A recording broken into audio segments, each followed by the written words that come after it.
I am posting this a bit late today because I wasn't able to get to it earlier, which is the advantage of a recording, not necessarily at a specific time and live.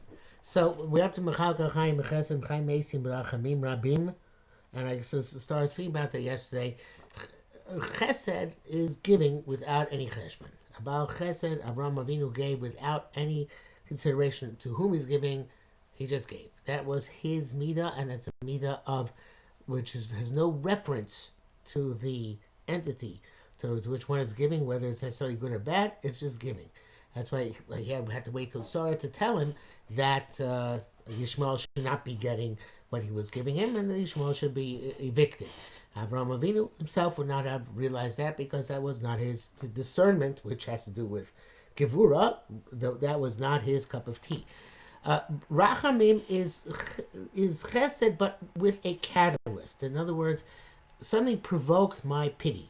The rechem grows that pity and makes it larger, but midas rachamim requires some sort of catalyst. I see a person who's suffering. I see somebody who's in a difficult situation. That provokes my pity, and I respond. Now, in this world, HaKadosh Baruch Hu provides with chesed. Whatever chai ratzon means for some time later in this series, but HaKadosh Baruch Hu is poseach yad. The psichas yad doesn't necessarily have anything to do with merit. You don't need to have merit necessarily to get sustenance in this world. It might help, it might not matter, but in any event, it's not. There's no correlation, no direct correlation. Excuse me.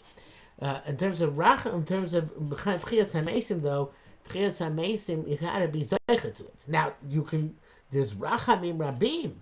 In other words, if you have the smallest part of schus, you can still be zeicha Tchias HaMeisim on the basis of your schus being amplified and expanded.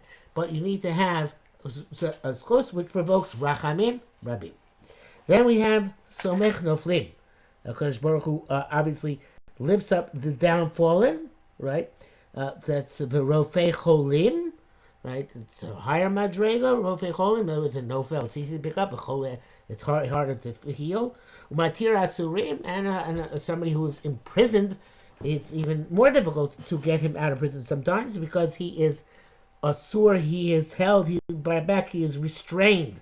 A chole is not being restrained. There's something intrinsically wrong which can be healed, but it's not so easy because the asur means he's restrained by something else. He fulfills his promise to those who are sleeping in the dirt. What does that mean? Obviously, to the Mesim, that they're going to come back to life at the end of time when the proper time comes. And finally, we say Michamocha Bal Gevros. Actually, it's not finally, but finally we say Michamocha Bal Gevros Midom Melach Melech Meimis Umechayeh Umatzmiach Yeshua. Who is like you, HaKadosh Baruch Hu, who is the master of Gevura. Again, Gevura can mean activity, but it can also mean restraint. HaKadosh Baruch Hu is carefully measures out in the second bracha, which is Midas Hadin. He measures out with benevolence, but he measures out how he gives. So in this Davar Shom says that Melech Memisum Chayeh, a king who puts to death and brings back to life and brings about redemption. He says the death of a person is not meant to be a permanent erasure of that person from eternity. It's rather, this mashal you'll find frequently in the Bali Machshava. It has the quality of a seed which is planted in the earth, that when it rots and it becomes deteriorated in the land, it could cause it in the earth. It causes its produce to grow into its fruition and to its potential. So Melech Memis, he says, that the intent of this death is to be Mechaye the mace. Again, with superior life from that which he had previously. This is going to call full fruition. The person, most people, except for the few, have to die and come back to life. And that's why even in Moshe Mashiach, everybody has to die at least once, which is an unpleasant thought, but that's the way it goes. And that is what the Yeshaya says. He says, who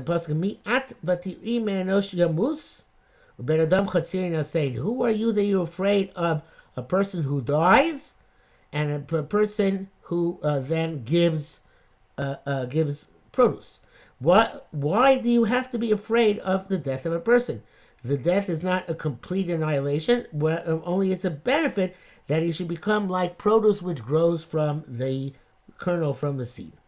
And this is what the Navi says in Hosea, Beis Chafei, Uzratio li ba'aretz. I'm going to plant them for me in the land. That so the Churban of the Beis Hamikdash is not a complete destruction, but only it's like the planting of something where it has to break down and be destroyed in order to then grow up, to grow to a better state. I guess a similar example would be a caterpillar in a cocoon in order to get a butterfly. The things have to be disassembled and reassembled in order to give you the ultimate product, the more beautiful and perfect product. And this is what he says when it says in Tehillim, Lo muskiachye, I will not live, not die, but I will live. In other words, Lo amus, I won't die forever, because I'm going to come back again. And then I will be able to tell Kosh Baruch Hu's wonders. And he says, but that's the distinction between the death of a tzaddik and the death of a rasha. The death of a rasha is a complete annihilation. And the death of the tzaddik is the one which is like regrowth, rejuvenation.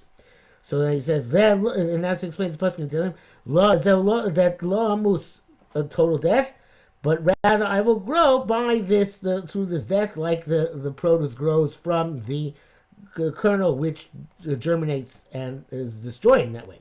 And that's why I will saper maseka, the way he says it here, slightly different than I said before, is to thank HaKadosh Baruch Hu on the death, that it was good, that it had benefit for him.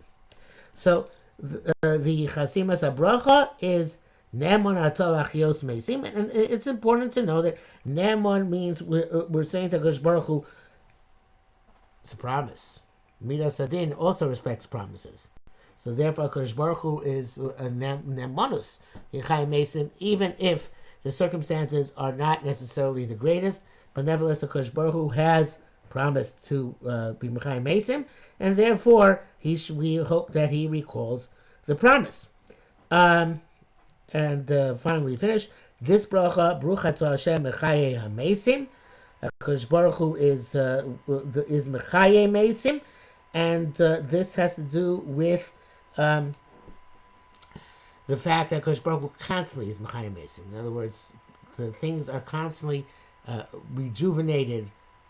It's not just that it happens at the end of time, but even what we see every day, according to the Mekubalim, is refreshed by HaKadosh Baruch Hu. So it's as if something dies and recreated, something's died and recreated.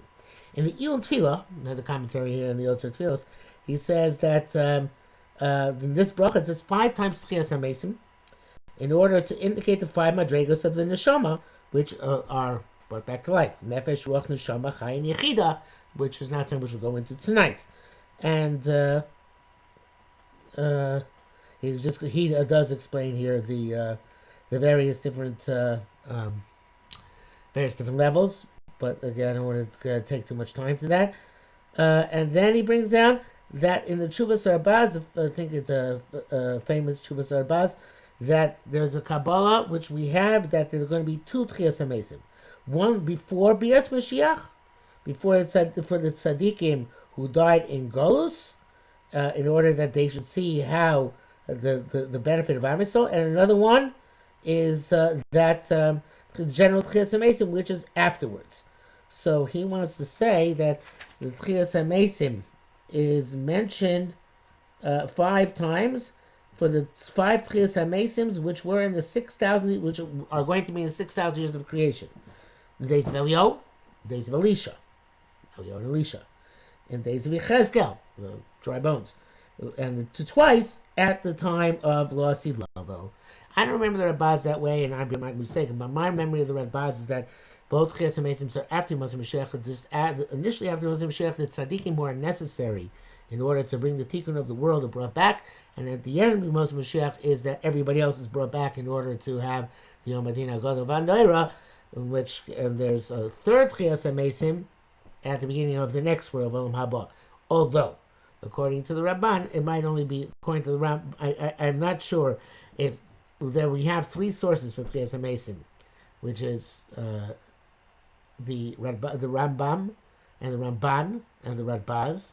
There may be more sources, of course, but the Rambam holds that there's one Chiyas HaMesim at the end of the period of the Surah for Yom Adin. The Ramban's primary Chiyas HaMesim is Lasi Lavo, after the world is recreated. And I'm not sure there's anybody who holds that the Chiyas HaMesim close is twice, both at the end of Moshe Mashiach and at the beginning of Olam Haba. I might have just made that up. Okay, that's quite possible. Okay, that is the end of the Bracha Chiyas HaMesim. So we will stop here for tonight, and I think for the time being we are going to... we will look at Kedusha. Okay, so next time we'll go get into Kedusha Mirtz Hashem as the beginning of the Bracha of Atar Kadosh, when one saying Chazor Sashatz. I'm not sure, tomorrow is Friday. I'm not sure we're going to get around on Friday to doing this. If I don't, have a good Shabbos. If I do, have a good Shabbos. Good night.